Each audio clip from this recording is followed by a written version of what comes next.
The ceasefire has been long overdue, not just because of the unrelenting attacks that families have suffered, but also because of the utter deprivation, and the needs of families here in Gaza are absolutely enormous. Children are in need of everything from, nutrition to warm winter clothes, warm shelter, blankets, medicines. Hospitals lack supplies, medical supplies. There's hardly any access to clean water.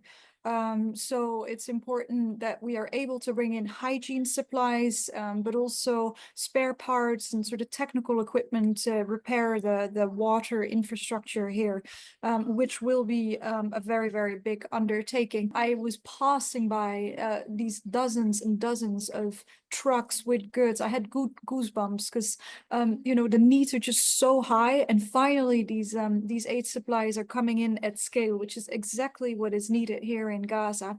The supplies that UNICEF focus on are actually quite broad. There's things like nutrition items, very specialized supplies, high protein, energy biscuits, a therapeutic food for infants. There's tens of thousands of children in Gaza who are suffering from acute malnutrition.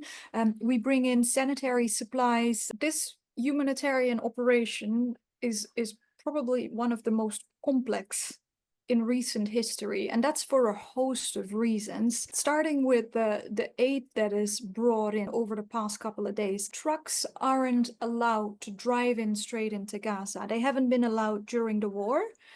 They're not allowed to do that now that a ceasefire has materialized. They also weren't necessarily able to do that even prior to the war. Trucks are going to offload the supplies at the crossing.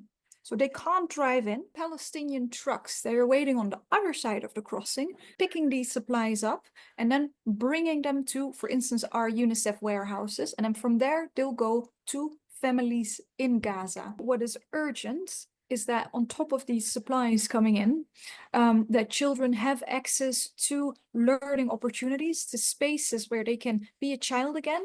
They've been robbed of their childhoods. They've been robbed of their right to be a child.